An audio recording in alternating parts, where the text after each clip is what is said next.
From today, this is my house. Do as you please, Tom said, looking at me triumphantly.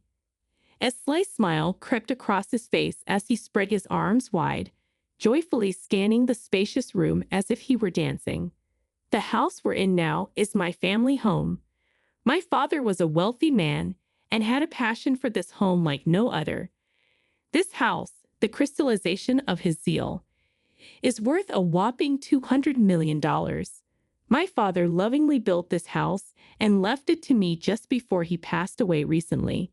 Now, my husband insists that this house, which I inherited, is his. Does my husband think he can make my inherited estate his own? Although I explained that the inherited estate is my property and he has no rights to it, he only smirked with satisfaction. I'm not lying.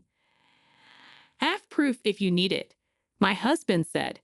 The evidence that my husband showed me confirmed my name is Emily, and I am 38 years old this year. I work online at an internet bank, learning about the importance and risks of money. Learning from my parents about the importance and usage of money was one of the reasons I chose this job. My parents were professionals in asset management, and I grew up in what is typically considered a wealthy family.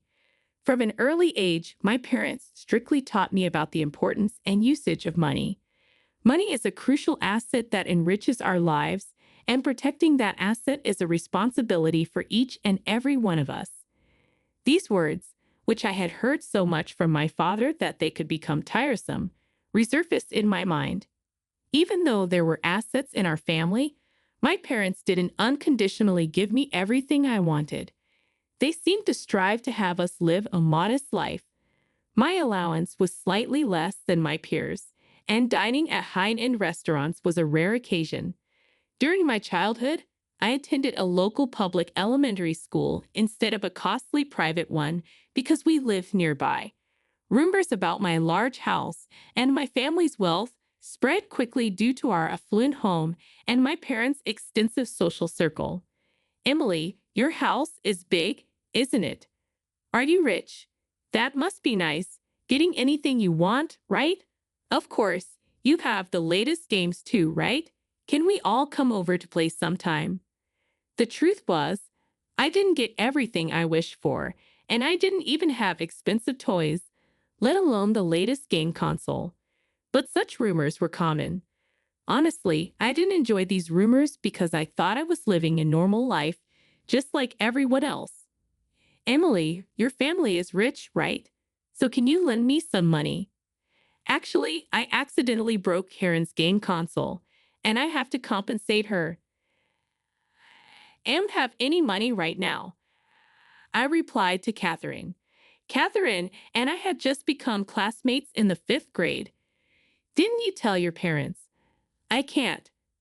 I'm afraid they'll scold me, Catherine pleaded.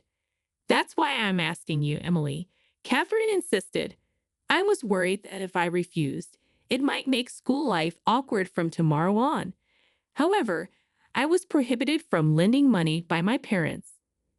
I'm sorry, Catherine. I don't have any money right now, I said. When I refused, Catherine left with tears in her eyes. You turned down Catherine's request, didn't you? You're rich, aren't you? Then lend some money to your friend, Catherine. She seems to be out of money now, Karen said, listening to our conversation. I wonder why I was being involved in this even though I had nothing to do with it. I thought to myself. However, I continued to explain that I couldn't lend money because I didn't have any. For a while, Karen responded, I get it. Money is more important to you than your friend, Catherine, huh? It's just worse to abandon a friend. There's no way you don't have money being from a rich family. Why do you lie? You're just the worst. Leaving those words behind, Karen walked away. That day's event sparked malicious rumors about me to start spreading. Karen and Catherine started spreading baseless lies to others, such as that I had kept money from the two of them and hadn't compensated for the broken game console, and so forth. The teachers who caught wind of the rumors quickly grasped the truth and severely warned the two girls. However, that ended up exacerbating the situation.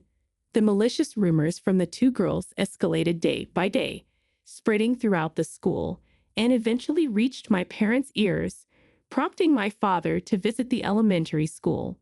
Eventually, a meeting between parents took place, and the situation started moving towards resolution.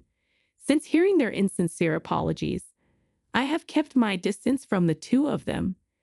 They, on their part, occasionally glance and sneer at me but don't talk to me directly. At dinner that day, with a smile, my father advised me as follows. Listen, Emily. Say no firmly because lending money is forbidden by your parents. You don't have to say whether you have money or not. If the other party insists, just say you'll ask your parents. Even though it's forbidden, I've had enough of troublesome matters related to money. And nodded deeply to my father's words, keeping that in my heart. Thereafter, I refrained from bringing up money myself. After graduating from elementary school, I reduced opportunities to invite friends to my house as much as possible and tried to focus on internal qualities in my relationships. After graduating from university and becoming a working adult, I paid careful attention to avoiding the risk of monetary trouble, focusing on my work and investing all my energy without letting others intrude into my personal life. When I was 28, I met Tom, who is now my husband, through the introduction of one of my few friends. Tom, 1 year younger than me at 27, had an honest personality and spoke about anything openly from our first meeting. Though he looked about 5 years younger than his age, I was drawn to Tom's straightforward and cheerful personality. After 2 years of dating, we got married, and the wedding was celebrated lively with many people, including family and friends. My parents, who had been eager for me to marry even after I turned 25 without any romantic experience, were genuinely happy when my marriage to Tom was decided. They provided funds and suggested we have a grand celebration. Tom agreed, saying it's a once-in-a-lifetime stage, so let's enjoy it to the fullest. We decided to have a glamorous wedding, inviting many family members and friends. About a month after the wedding, my father suggested, "Isn't it a good time to invite Tom to our house?" Although I trusted Tom, considering the trauma from my elementary school days, I was worried that his talkative nature might lead him to share details about my family with others, potentially causing issues. Having been married for a month, I resolved to disclose everything I had hidden thus far about my family and invited Tom to my parents' house. When Tom arrived at my family's house, he stopped in his tracks, oddly astonished, and remained open-mouthed, immobilized by the eye-opening encounter. "Emily's family is so wealthy," he remarked after the meal and on the way home. Tom was engrossed in asking about my wealth and assets, continually bringing up the topic of money. I told him I didn't know much about the financial situation at home, but I felt uneasy inside. A few months later, I received a call from my mother. "Your father is going to be hospitalized soon." I was lost for words, completely taken aback. "Actually, your father hasn't been feeling well lately. He's getting hospitalized for a thorough examination. Did you notice he didn't eat much when you brought Tom over?" Reflecting back, I remembered that my father did not eat much that day and seemed somewhat emaciated. "So I have a favor to ask, Emily. The detailed examination results will be out this weekend. Can you be there with us?" "Of course, Mom. I'll be there, so don't worry." I was profoundly concerned about my father. On Saturday, I went to the hospital with my mother. My father seemed cheerful. Somehow, he looked frail when I spoke to him. My father greeted me with a gentle smile and said, "Emily, I'm sorry for making you worry. I guess I'm getting old." After some time, I was informed about my father's medical condition by the doctor. It was found that he had cancer in the pancreas, and it was at stage 4. Furthermore, the cancer had already spread throughout his body, making surgery difficult. I was at a loss for words, and my mother was in tears. Why? He always took care of his health, she lamented. My father silently listened to the doctor's explanation. The pancreas is hidden behind other organs, making it difficult to detect early. Often, by the time it's detected, surgery is difficult and the cancer is hard to cure. Upon returning to the room, my father spoke with a determined expression. I'm sorry. I want the two of you to live happily from now on. We couldn't stop our tears upon hearing his words of resolve. From that point on, I made it a point to spend as much time as possible with him. Due to the prevailing situation, visits were restricted to family, and he missed spending time with his friends. It seemed he longed for various people to visit our family home. Emily, even after I'm gone, please cherish that home. I'll be happy if you invite friends and family, creating memories together. My father entrusted me with these wishes. I pondered how to fulfill his desires. Wanting to cherish his wish, I came up with an idea and quickly searched for a renovation contractor to make it a reality. Tom was concerned about me as I would always visit my father on my days off.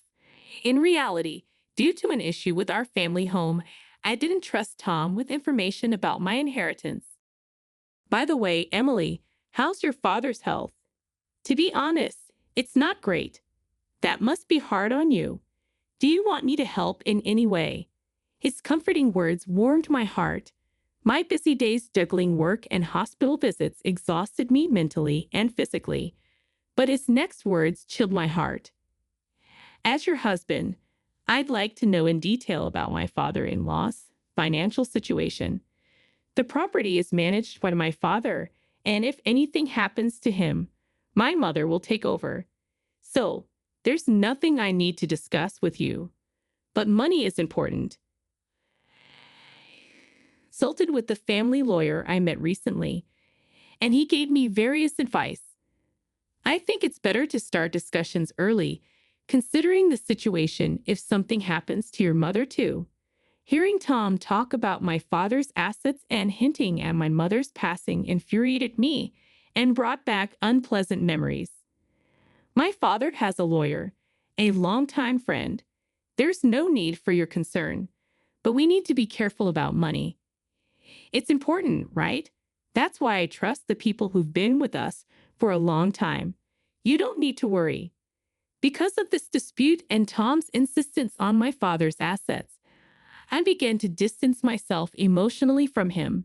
A few months passed, and despite his valiant fight, my father passed away.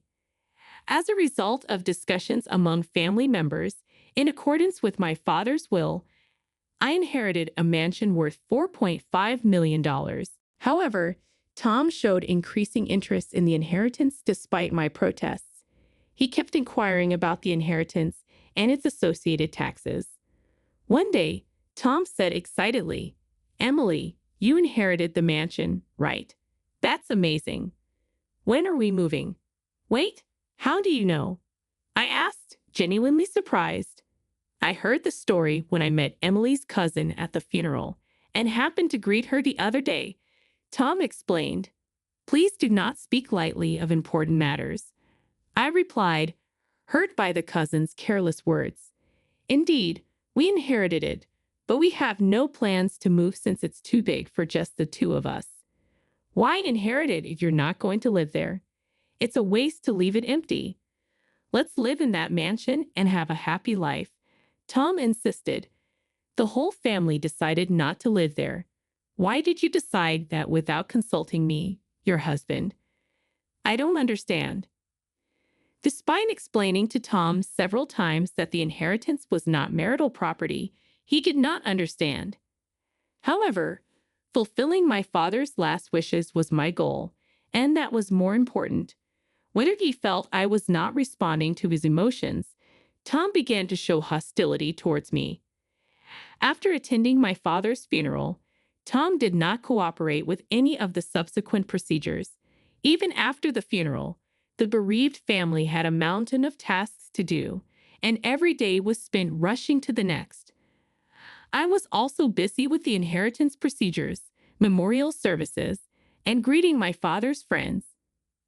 After 1 month, then 2 months passed since the funeral. When I finally began to regain some calm, Tom said with a slight grin as I came home, "Emily, there's something important to talk about." Wondering what was going on, I listened as Tom suddenly began.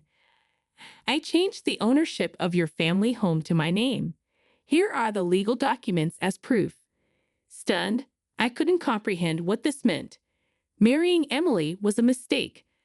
I didn't notice it when we were dating. While your family is wealthy, I didn't realize you were so introverted, had few friends, and such low communication skills and income. I put up with it because you were diligent with the housework when we first married, but I can't stand being with you anymore. However, I'll hire you as a housemate. The pay will be low, but at least you can live in the house your father left you. What will it be? If you refuse, it's divorce. If you don't want to be a maid either, you have no choice but to leave." With harsh words thrown at me, I emotionally retaliated. "Don't say such unexpected things out of the blue. Change the ownership. You can't just do that on your own." I asked the judicial officer, Alex, to change it for me. Tom replied, "Fine, let's get divorced. You will be the one regretting it." After deciding to divorce and signing the papers, I packed my belongings and left the house. I told myself that my husband had changed due to the temptation of money. As I headed towards my parents' home, the next day, there was a call from Tom. "That house is mine. Give me the keys to your parents' house. Don't joke around. It's not your house. It's a precious family home inherited from my father," I replied, hanging up unilaterally. Although Tom was much gentler when we first met, he had changed as a person, succumbing to the temptation of money. I was once again reminded of the horrors of money. As I considered what to do next, suddenly a loud alarm sounded. It seemed that the home security system had been triggered. There was a loud banging on the front door. "Emily, are you there? Open up. This is my house. I've changed the ownership," Tom shouted while trying to forcefully open the front door. I continued to ignore him. Just when I thought it had become quiet, security guards arrived and apprehended Tom. I opened the front door and requested the security guard, "This person is an intruder. Please take him away. I'm the owner of this house. I showed you the document of name change yesterday. I had a judicial officer change it for me," Tom said, unperturbed by the security guards, with a triumphant expression on his face. "I understand. Wait a moment," I said and went back into the room to retrieve a document. Coming back, I handed Tom a copy of the real registry transcript. "Look at this. This house was inherited from my father. Of course, the inheritance registration has also been completed. This is a copy of the registry transcript as proof. Understand, the document of name change you are talking about is fake." Tom stood there speechless and stunned. "Listen carefully, Tom. Even a real judicial officer cannot change the ownership without the consent of the owner." Tom's face turned pale visibly. "I can't believe it. Alex said I'm a judicial officer, so it will cost money, but I handled the procedure for a friend and offered to help." "How did you meet him?" I asked. "When Alex found out that your father was wealthy, he approached me. He sincerely advised me on inheritance tax issues and estate distribution, so I trusted him. Since you inherited but said you would not live there, when I discussed it, he said the procedure would be cumbersome, but he could change it to our names, so I asked him to do it.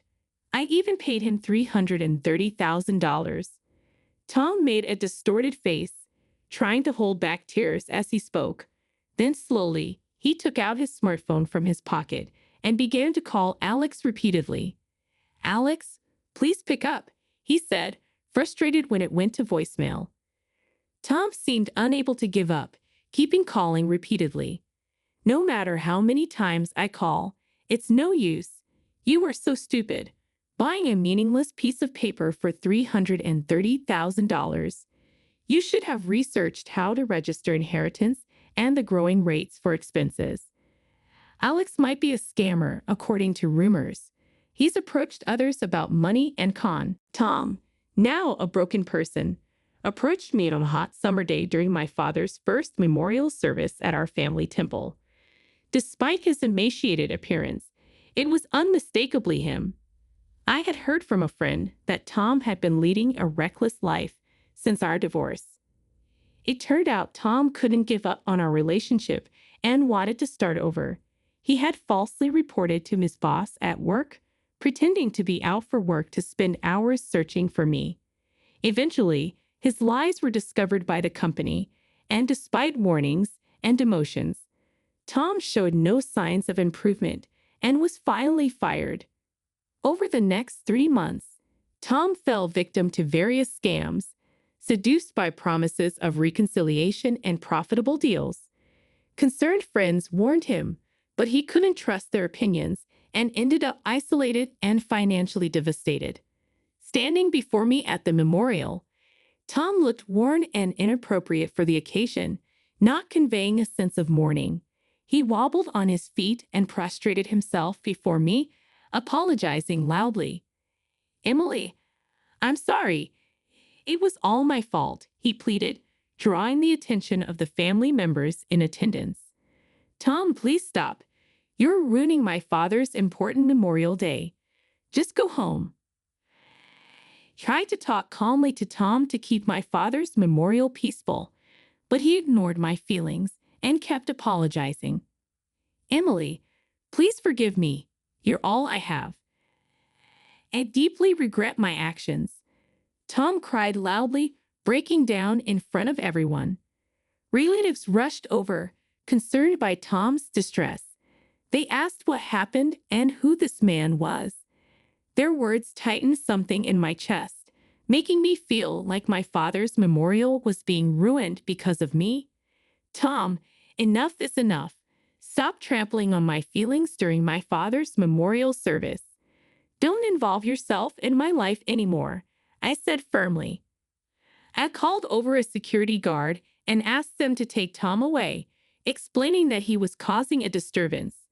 Even as he was being escorted away, Tom continued to call out to me desperately. I apologized to my relatives for the commotion and was able to conclude the memorial peacefully. Feeling terrified by Tom's actions, I visited the police station for advice. They said I could file a complaint if needed, so I did, just to be safe. Afterwards, I decided to move out of my parents' house to cut all ties with Tom. It was something I had been planning, and I found a new place smoothly since I had considered options already. A friend later told me that Tom often visited my family home, shedding tears when he saw the renovations. Tom, who had once dreamed of a life with me and becoming rich, lost his motivation when his dreams didn't come true.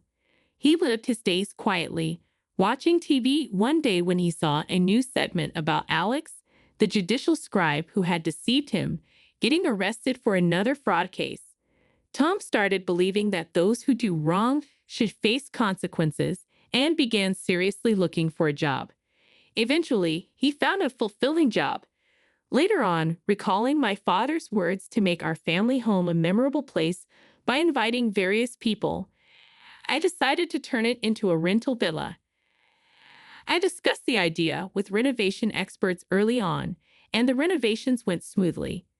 Now, my mother and I run the renovated family home as a rental villa together. When Tom visited, he saw the transformed state of the home, already operating as a rental villa. It's in a great location with a spacious garden, loved by many guests and running smoothly. I have more opportunities to talk with my mother as we manage the business, and I feel happy knowing that this rental villa is fulfilling my father's dream. Dad, you'd be so happy to see your dream come true. I think every time a guest arrives, I'm grateful to be able to operate this rental villa that was my father's dream.